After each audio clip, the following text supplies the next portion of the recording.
जय माता दी। आज हम आपके लिए लेकर आए हैं नवरात्रि के उपलक्ष्य में शारदीय नवरात्रि की कथा। यह व्रत किस प्रकार करना चाहिए और इसकी कथा के बारे में जानेंगे।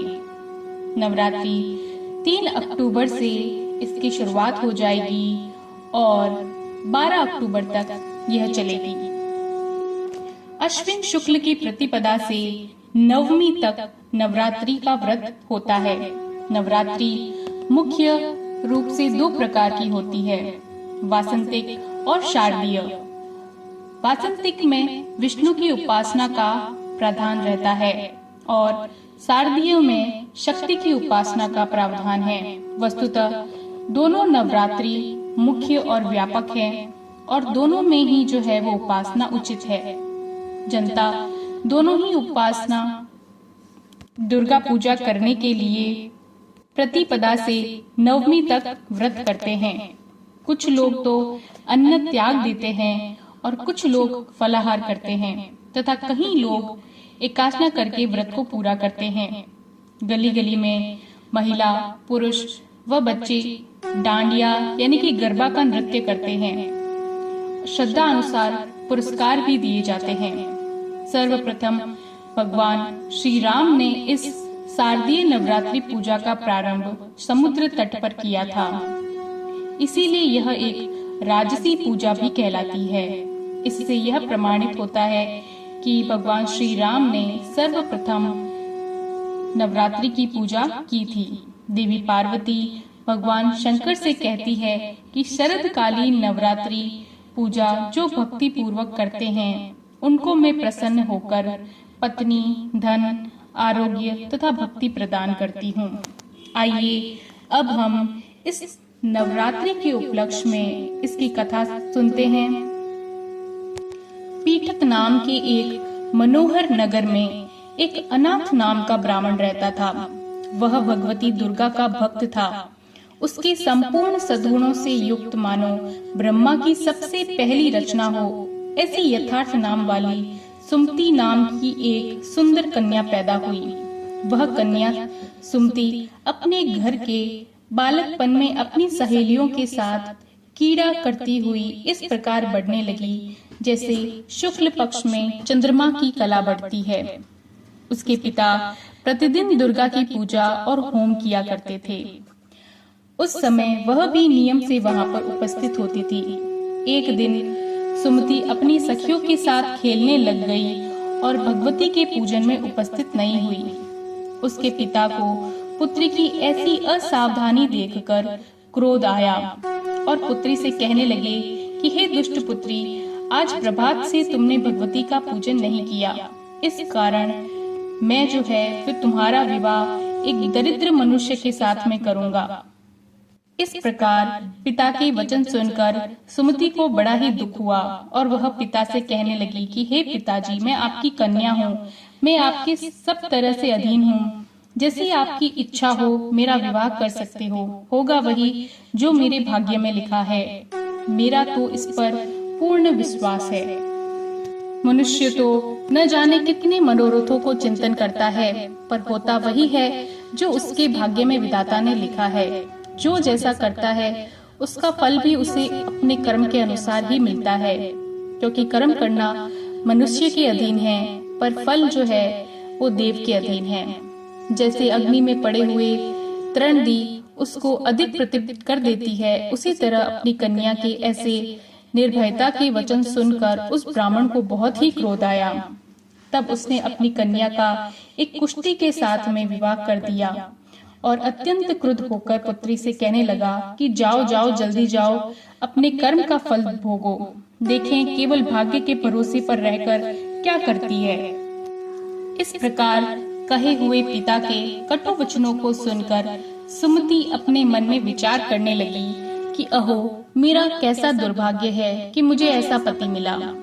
इस तरह अपने दुख पर विचार करती हुई सुमति जो है वो अपने पति के साथ वन में चली गई और भयानक वन में कुशायुक्त उस स्थान पर उन्होंने वह रात बड़े ही कष्ट से व्यतीत की।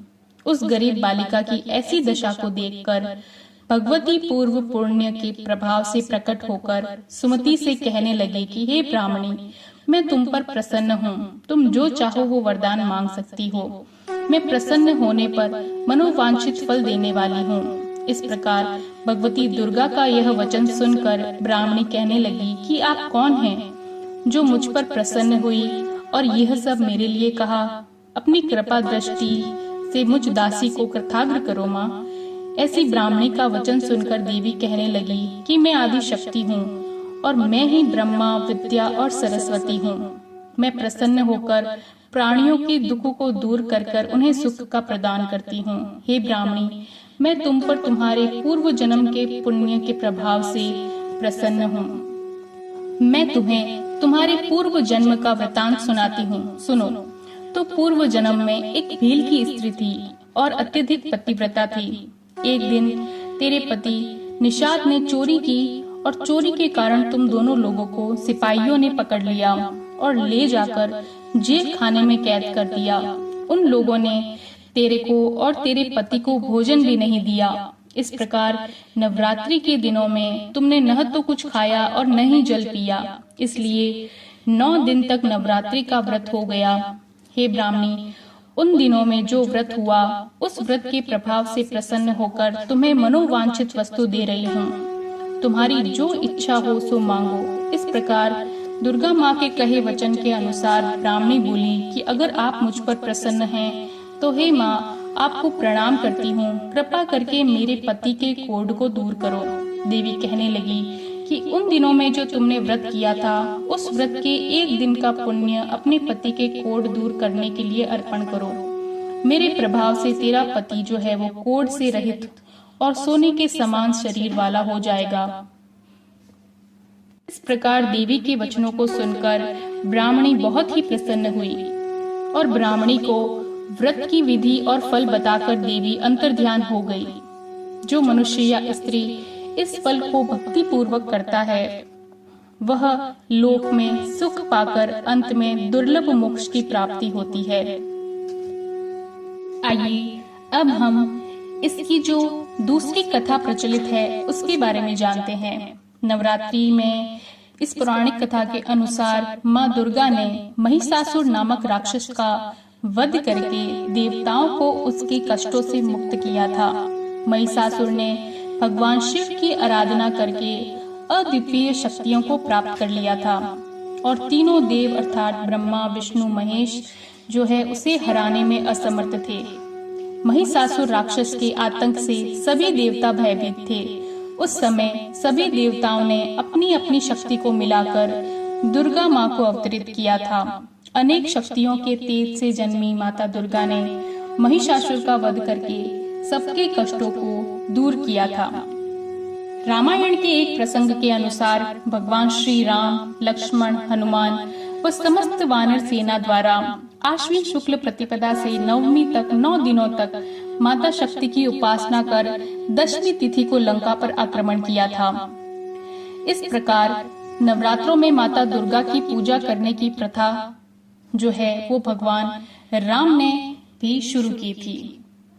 आइए यह व्रत किस प्रकार किया जाता है उसके बारे में जानते हैं। प्रारंभ में पवित्र स्थान पर मिट्टी से बेदी बनाकर उसमें जौ, गेहूं को बोना चाहिए। प्रतिपदा के दिन सुबह विधि विधान से घट की स्थापना करनी चाहिए तथा लगातार 9 दिनों तक अखंड ज्योति करनी चाहिए।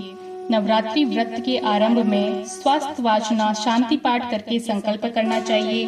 फिर सर्वप्रथम गणपति पूजा करके मात्र का, क्षेत्रपाल का, नवग्रह का, वरुण का, इनकी सबकी पूजा करनी चाहिए। सामर्थ्य हो तो नवरात्रि में प्रतिदिन या फिर समाप्ति के दिन 9 कुमारी कन्याओं को चरण धोकर देवी रूप मानकर पुष्प आदि से पूजा अर्चना करके मिष्ठान भोजन करवाना चाहिए और श्रद्धा पूर्वक उन्हें वस्त्र आभूषण से अलंकृत कर दक्षिणा देनी चाहिए। शास्त्रों के अनुसार एक कन्या की पूजा से ऐश्वर्य की प्राप्ति और 2 कन्या की पूजा से भोग और मोक्ष की प्राप्ति होती है। इस प्रकार 8 कन्याओं की पूजा करने से संपदा की प्राप्ति और 9 कन्याओं की पूजा करने से पृथ्वी के प्रभुत्व की प्राप्ति होती है। कुमारी पूजन में वर्ष की कन्याओं की पूजा अर्चना करनी चाहिए। 9 दिनों तक देवी का विधिवत पूजन करके विजयदशमी यानी दशहरे को विसर्जन तथा नवरात्रि का पारण करना चाहिए। जय माता दी।